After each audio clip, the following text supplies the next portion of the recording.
दार उघड बये, दार उघड.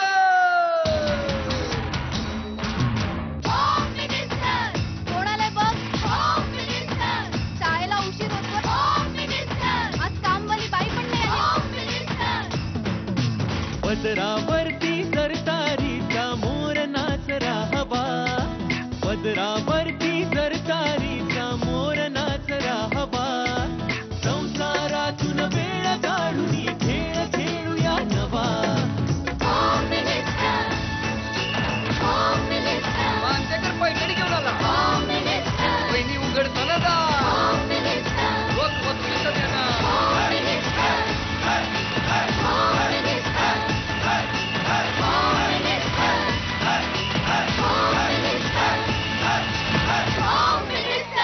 नमस्कार. एक्सपर्ट हायजेनिक डिशवॉश बार प्रस्तुत होम मिनिस्टरमध्ये मी आदेश बांदेकर आपणा सगळ्यांचं मनापासून स्वागत करतो. आपणा सर्वांना आदेश बांदेकरचा नमस्कार. पाषाण सूस रोड आणि माउंटवर्ड 2 या ठिकाणी आपण आलेले आहोत. सुनबाई आहेत प्राजक्ता कोटावदे आणि सासूबाई आहेत सरिता कोटावदे. चूल आणि मूल ही संकल्पना आता जुनी झाली. शिक्षणाचा ध्यास घेऊन सून नाही सरस्वतीच घरी आली. माझ्या स्वप्नांच्या पंखांना सासूबाईंचं बळ. आईनंतर त्यांनाच कळली माझी शिकण्याची तळमळ. सुंदर घराला हवे कलरफुल स्वभाव, सुंदर घराला हवं कलरफुल डेकोर. मॅचिंग म्हणा घराची खरी शोभा. मॅचिंग पडदे घराची खरी शोभा. पण खरं सांगू, निर्जीव वस्तूंनी घराला घरपण नाहीयेत. आत्ता कसं सुनबाई, घराचं घरपण माणसांमध्ये असतं. सासूबाई आहात ना तयार? खेळ पैठणीचा. पैठणी सासूचीच, पैठणी सुनेचीच. हा आठवडा जॉय ऑफ गिव्हिंगचा आहे. दुसऱ्यांसाठी कष्ट करणाऱ्यांना आपण काहीतरी देण्याचा आनंद घेऊया. चला बघूया आज कोण भेटणार.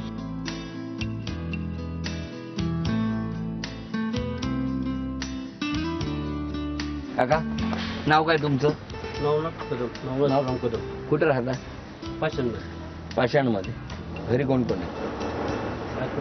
तिघच आहे. मग या किती वर्ष झाली हा धंदा करताय? 86 पासून आलं. मग लोकांना आनंद द्यायचं काम करतात. हे घ्या झी मराठीकडून जॉय ऑफ गिव्हिंग. मलाही आनंद मिळाला. शुभेच्छा. चला सुरुवात करूया आजच्या भागाला. नमस्कार. नमस्कार.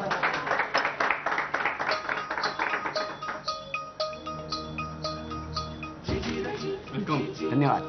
एक अक्षर देतो. त्या अक्षरावरून तुमच्या दोघींपैकी कोण आधी उकाणा घेणार ते बघूया. अक्षर आहे प. पारिजातकाचं फुल दारामध्ये दिसते छान. एकनाथ पंतांमुळे मला मिळतो सौभाग्याचा मान. अरे वा, घेतली आघाडी सासूबाईंनी. या, तुम्ही कोण काय? माहेर माझं मुलुंड, सासर माझं पुणे. नीरज पंतांच्या आयुष्यात मला काय उणे. अरे वा, अभिनंदन. चला मी तेवढ्या त्यांचं माहेर मुलुंडचं हे सांगून टाकलं त्यांनी. तुम्ही ओळख करून द्या. हे नीरज. नमस्कार. सासूबाई. नमस्कार. सासरे. नमस्कार. ही माझी आई. नमस्कार. बहीण. ते माझे वडील आणि नमस्कार. आमचा सर्व परिवार. नमस्कार. नमस्कार सगळ्यांना. चला आणि आता गप्पांना सुरुवात. नमस्कार. नमस्कार. नमस्कार बाबा. नमस्कार. आपण काय करत? आता मी MTNL मध्ये नोकरीला आहे, बडाळ्याला दादरला. आज खास पुण्याला? हो, पुण्याला आलो. मग बाकी सगळी इथेच असतात की कसं काय? नाही, इथे नसतात, ते मुंबईला असतात. आपण? मी पुण्यालाच असतो. मी आणि प्राजक्ता आम्ही पुण्याला असतो आणि हे मुंबईला असतात. मी इथे एका ॲडव्हर्टायझिंग कंपनीमध्ये नोकरीला आहे पुण्याला. आपण काय करता? मी आर्किटेक्ट आहे आणि सध्या फ्रीलान्सिंग करते प्रोजेक्ट. कुठे? पुण्यात. पुण्यातच. सासूबाई? मी MSV मध्ये सर्व्हिस करते. 28 वर्ष नोकरी केली आणि त्या रिझाईन केलं मी. तुमचं लग्न कुठे जमलं? माझं लग्न 40गावला जमलं. किती वर्षापूर्वी? 79 सालात झाले. 79 सालात. मग हे आले होते बघायला? हो. तेव्हा काही गप्पा वगैरे मारल्या? बोललात आपण? नाही, तेव्हा पद्धतीने गप्पा मारायची. बोलायची गप्पा नाही नव्हते. फक्त बघितलं प्रश्न थोडे विचारले बस. मग लगेच लग्न जमलं? हो, त्यांच्या काही अटी होत्या. अटी म्हणजे अशा होत्या की लग्नानंतर तुला शिक्षण पूर्ण करायला लागेल. अरे बापरे, अशी माझे कॉलेजचे 2 वर्ष झाले, ते 2 वर्ष पूर्ण करायला लागेल आणि नोकरी करावी लागेल असं सांगितलं होतं. मग तुम्ही काय म्हणालात? हो हो म्हटलं. आणि मग काय लग्न झालं का? लग्न झालं. बरं. फोन कधीपासून सुरू झाले? फोन नाही, पत्र होते त्यावेळी. आधी पत्र होती. मग ते पत्र पाठवायचे तुम्ही? पत्र पाठवायचे. तुम्ही कधी कविता केल्यात का? हो, केली ना. मग आज काय लिहिलंय? आदेशजींचे आगमन, आनंदाला आमंत्रण. होम मिनिस्टरच्या खेळाची आमच्या घरात उधळण. आनंदाच्या वातावरणात खेळ होम मिनिस्टरचा चाले. समृद्धीच्या वृक्षावरती दिसती आनंदाची सुवर्ण फुले. वा, होम मिनिस्टरसाठी झाली आप्ता स्वकीयांची दाटीवाटी. आम्ही सासू सुना सज्ज झालो. तथास्तु पैठणीसाठी, तथास्तु पैठणीसाठी. अरे वा वा वा वा. वा. मग जेव्हा तुम्ही एकमेकांचं लग्न जमलं तेव्हा पत्र लिहिताना कविता करायचात की काय करायचं? हा? ते आता आठवत नाही मला. आता यांच्याबद्दल तुमचं जमलं कसं? आमचं अरेंज मॅरेज झालं. कसं म्हणजे एकदम टिपिकल कांदे पोहे. हा. आम्ही पहिल्यांदा गेलो होतो त्यांच्याकडे ते कांदे पोहे. त्याच्यानंतर मग आम्ही 2-3 वेळेस भेटलो होतो आणि मग त्याच्यानंतर आम्ही ठरवलं की आता आपण लग्न करूया. हां ठीक आहे. हो ना? हो. वा. तुमची शाळा कुठली? मुलुंडला वामनराव मुरंजन. अशा या गप्पा सुरूच राहतील. पण आता प्रश्न विचारतो. सूनबाईंसाठी पहिला प्रश्न आहे, तुम्ही या घरात आल्यानंतर अशी कोणती गोष्ट सुरू केली आहे असं सासूबाईंना वाटतं? वाढदिवस केक वगैरे सगळ्यांसाठी आणायचं, प्रत्येकाच्या बर्थडेला वगैरे असं. चला अभिनंदन. या आल्यापासून वाढदिवस साजरे व्हायला लागलेले आहे. पुढचा प्रश्न तुमच्यासाठी सासूबाईंची कळकळीची विनंती कोणती आहे? सकाळी लवकर उठा. अरे वा. चला हा गुण पण मिळाला तुम्हाला. तुमच्यासाठी पुढचा प्रश्न सासूबाई, सासरी आल्यावर कोणत्याही सुनेला सरप्राईज वाटेल असा कोणता सपोर्ट तुमच्याकडून सुनेला मिळाला असं सुनबाईंना वाटतं? ती जेव्हा कॉलेजला जायची तेव्हा मी तिला टिफिन बनवून द्यायची. चला अभिनंदन. बरं डबा या करून द्यायचा? हो. तेव्हापासून तीच सवय सुरू ठेवली? नाही, सकाळी कॉलेज खूप लवकर असायचं ना तेव्हा. मग आता मिस्टरांना डबा मिळतो का? विचारा तुम्हीच विचारा. महिन्यातले किती दिवस बाहेर जेवता? सगळेच बाहेर जेवतो कारण आमचं ऑफिसमध्ये असतं जेवण चांगलं. ते कळलं मला. ऑफिसमध्ये असतं जेवण चांगलं, हे परत त्यांनी अंडरलाईन केलं. त्यापेक्षा हे नसलेला बरा हा डबा. पुढचा प्रश्न सासूबाईंसाठी, तुमची सूनबाई माहेरचं काय मिस करते? तिच्या बहिणीबरोबर शॉपिंगला जाणं. अरे काय पाठ केले तू वाटतं उत्तर एकमेकींची? नाही, तिला फार आवड आहे शॉपिंगची. कोणाला? सुनबाईला. हो का? ती मला सारखी म्हणत असते आपण बाहेर जाऊया, शॉपिंगला जाऊया. वा. चला अभिनंदन. हा गुण मिळाला तुम्हाला. पुढचा प्रश्न सासरी बुवांचा, तुमचा कोणता गुण तुमचे आणि तुमच्या पत्नीचे नाते अधिक घट्ट करतो? आम्ही दोघं बरोबर असतो. कुठेही जाताना नाही, कुठेच आम्ही सोडत नाही. एकमेकाला कुठे गावाला वगैरे जायचं असलं, कुठेही जायचं असलं तरी मी जात नाही, एकटा जातच नाही असं, आणि ती एकटी जात नाही असं कुठे. फारच लक्ष ठेवतात तुम्ही. म्हणजे ही कुठे जाते, हरवते की काय असं? म्हणजे किती वर्ष वाट बघतायत तुम्ही हरवायची? नाही, हरवत नाही ना मी. हरवत नाही. आणि आता शेवटचा प्रश्न मुलासाठी, तुमची कोणती फजिती तुमची पत्नी कधीच विसरू शकणार? 2 महिन्यापूर्वी लडाखला गेलो होतो. तर रात्री तिथेच आम्ही एका टेंटमध्ये थांबलो होतो. सो खूप जास्त जवळ होतं चायना बॉर्डरच्या आणि खूप जास्त थंड होतं. तर आम्ही काही ग्रुप होतो माझ्या मित्रांचा. तर आम्ही मी जास्त आवेशात येऊन वगैरे सगळ्यांना सांगितलं की नाही आपण रात्री येऊया, रात्री 12पर्यंत कॅम्प फायर वगैरे करूया वगैरे वगैरे. आणि सगळ्यांनी असं ग्लोव्ज वगैरे स्वेटर वगैरे घालून गेलो. मी आपला डॅशिंग म्हणून असं काही फक्त टी-शर्टवर वगैरे बाहेर गेलो होतो. आणि रात्री जेवण झाल्यानंतर सगळे असे बसले होते आणि मला एकट्याला थंडी आली आणि मी एकटा रात्री जाऊन झोपलो आणि सगळे बाहेर बसले होते. सगळे हे नंतर हसत होते माझ्यावर. हो, खूप म्हणजे सगळे सांगत होते की म्हणजे गाईडनी पण सांगितलं की इथे थंडी असते आणि तुम्ही उगाचच म्हणजे स्वेटर वगैरे काढू नका किंवा असं हे करू नका, थंडी भरून येते. मग असंच झालं, म्हणजे सगळे व्यवस्थित बाहेर गप्पा मारत वगैरे बसले आणि तेव्हा थंडी भरली, आतमध्ये टेंटमध्ये झोपावं लागलं. तुम्ही होता तेव्हा? हो. बरोबर, म्हणून लक्षात आहे तुमच्या इथे. नमस्कार सगळ्यांना, इथे पण नमस्कार. आणि आता एक चर्चेचा विषय आहे, दिवसभरात एकदा तरी पोळी भाजी वरण भात या जेवणावर भर द्यावा का? द्यावा. हा एकदा तरी असावा, म्हणजे वरण भात पोळी भाजी असावी. तुमचं काय म्हणणं आहे? नाही, आजकाल पिझ्झा पास्ता असे वेगवेगळ्या प्रकारचे डिशेस आहेत, म्हणजे असं काही वरण भात भाजी पोळीच असायला पाहिजे असं नाही. वेगवेगळं पदार्थ असावे. तुमचं काय म्हणणं आहे? नाही, असावं जेवण हे पोळी भाजीच असावं. तुमचं काय म्हणणं आहे बाबा? पोळी भाजीचं जेवण असावं असं. त्याच्यात सर्व जीवनसत्व येतात ना. बरं, तुमचं काय म्हणणं आहे हो? नाही, जेवण आहे काही असं नाही चालतं. तर पोळी भाजीच असणं असं काही गरजेचं नाहीये. हा, असं काही गरजेचं नाही. बाजूला बसलाय मुलगा आणि बायकोच्या बाजूला. आता त्याला ती सवय झाली लग्नानंतर हा? लग्नानंतर सवय झाली ना काय असं बाहेरचं खाण्याची. मग तुमचं म्हणणं आहे की पारंपरिक जे जेवण आहे तेच असावं. हो. हा, आणि यांचं म्हणणं आहे की नाही जेवण असलं की झालं की ते मग कुठलंही असलं तरी चालेल. म्हणजे पोट भरल्याशी मतलब काही वेगळे वेगळे पदार्थ म्हणजे मग कधी ट्राय करणार ना मग असं असेल तर. बरं, तुमचं काय म्हणणं आहे? वरण भात भाजी पोळी हे जेवण पाहिजे आम्हाला. तुम्हाला काय पाहिजे नाही विचारत. नाही वरण भात भाजी पोळी वगैरे एक वेळेस तरी असावं. एक वेळ तरी असावं. हो पूर्ण. दुसऱ्या वेळेला पिझ्झा चालेल. नाही थोडं काहीतरी वेगळं चालू मला असं हा. वाटतं जीवन जसं बदललं तसं जेवण पण बदललेलं आहे. तो बदल काळाच्या ओघात स्वीकारायला हरकत नाही. वरण भात भाजी पोळीचाच आग्रह कशाला पाहिजे. वेळेनुसार आणि परिस्थितीनुसार बदल हे आपण स्वीकारायला शिकलं पाहिजे. बरं, तिकडे या बाजूला 500 काय म्हणताय? सकाळी पोळी भाजीचं जेवण आणि संध्याकाळी वरण भात असावं आणि महिन्यातनं कधीतरी बाहेर किंवा बाहेरचा दुसरा पदार्थ खाण्यात चांगलं. तुम्ही तुमच्या सोयीचं सांगताय. हो. पाठीमागे जाऊबाई. चेंज असावं हा, सारखं चेंज असावं. पुढे पोळी भाजीचा आग्रह नको. नको. तुमचा चेहरा बघता तुम्हाला रोजच दिलेला दिसतोय. रोजच पोळी भाजी असते. कंटाळा आलाय आता. कंटाळा आला पोळी भाजी. कंटाळा आलाय त्यांना.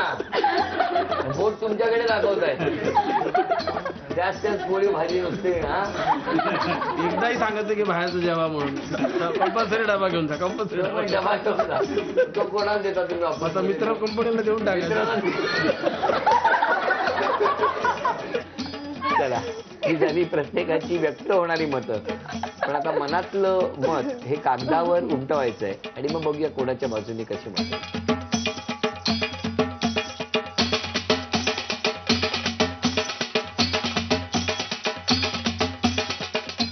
सगळ्यांची मतं आलेली आहेत यामध्ये आणि आता आपण काही प्रश्न विचारणार, त्याची उत्तरं द्यायची तुम्ही. पहिला प्रश्न आहे, खरेदीसाठी शॉपिंगसाठी या दोघींपैकी कुणाला बरोबर नेणं फायद्याचं आहे? 3, 4, 5, 6, 7 जण म्हणतात सूनबाईंना घेऊन जाईल. तुम्ही फक्त सासूबाईंना घेऊन जा शॉपिंगला. हा गुण सूनबाईंना मिळाला. मुलाच्या हसतमुख स्वभाव मागचं सिक्रेट कोण, सासूबाई की सूनबाई? कोणामुळे मुलगा नेहमी हसतमुख असतो? कठीण आहे हसणं त्याने, पण असतो. बरं, इथे सासूबाईंचं मुळे हसत असतो. तुम्ही काय रडवतो? पुस्तके कोणाला भेट कराल, म्हणजे पुस्तक कोणाला भेट द्या या दोघींपैकी, सासूबाईंना की सूनबाई? या दोघींपैकी कोण नॉनस्टॉप बोलू शकेल? सासूबाई. 1, 2, 3, 4, 5, 6, 7 जण म्हणतायत सासूबाई. चला, आणि आता आजची पैठणी कोण जिंकेल? आजची पैठणी कोण जिंकेल? अंदाज व्यक्त करा. 1, 2, 3, 4, 5 जण म्हणतायत सून, बाकी सगळे म्हणतायत सासूबाई. आणि आता कोण जिंकेल पैठणी हे अर्थात त्या खेळातच ठरणार. सूनबाई 4 गुणांवरती आहेत तर सासूबाई आहेत 7 गुणांवर. मगाशी एक चर्चेचा विषय होता की ते टिपिकल पारंपरिक वरण भात पोळी भाजी हे जेवण असावं का जेवण असावं, मग ते कोणतेही असलं तरी चालेल. आणि मग प्रत्येकाने आपली मतं या कागदावर लिहिलेली आहेत ती आता बघूया कोणाच्या बाजूने आहे. 5, 6, 7, 8. हे बघा खुश झाले पोळी भाजी नाही म्हणून. 8, 9, 10, 11, 12,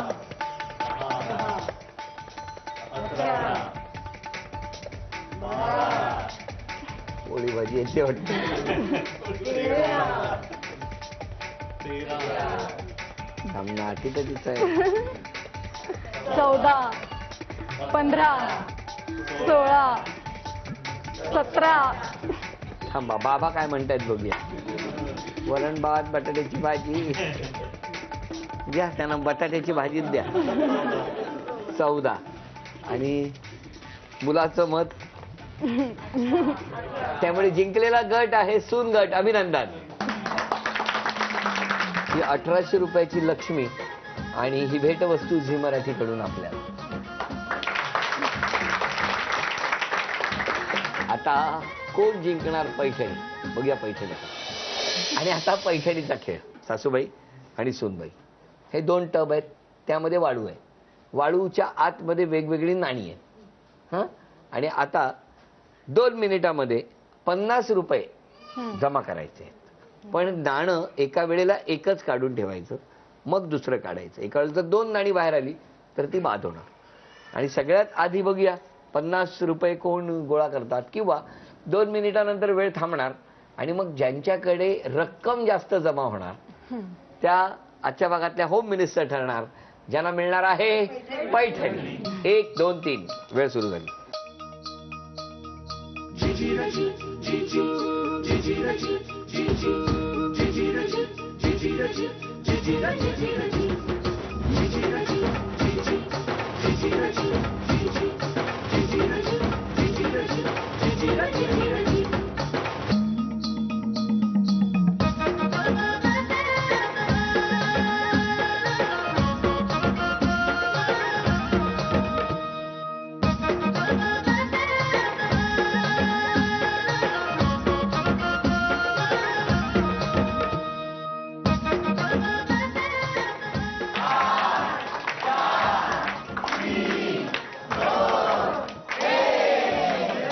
वेळ संपली.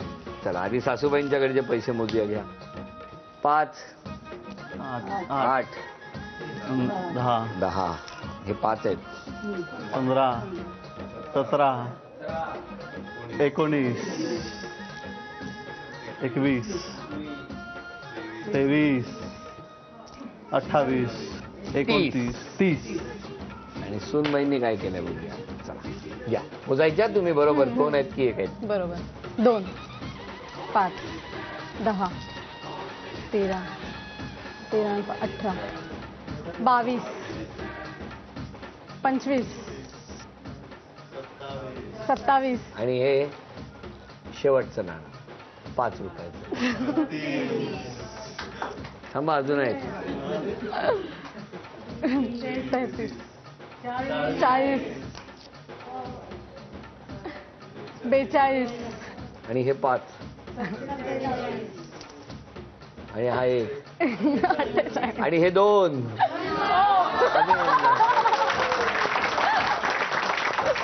तुम्ही म्हणू नका ह्याच्यात 30च घातली होती म्हणून. घ्या. मुलांनी खूप छान साथ दिली. झी मराठीकडून ही भेटवस्तू. बाबा झी मराठीकडून ही भेटवस्तू आहे. आणि आई आजच्या खेळात उपविजेत्या ठरल्या सासूबाई. सासूबाईंना झी मराठीकडून हे चांदीचं नाणं. आणि आजच्या भागातल्या होम मिनिस्टर ठरल्या सूनबाई.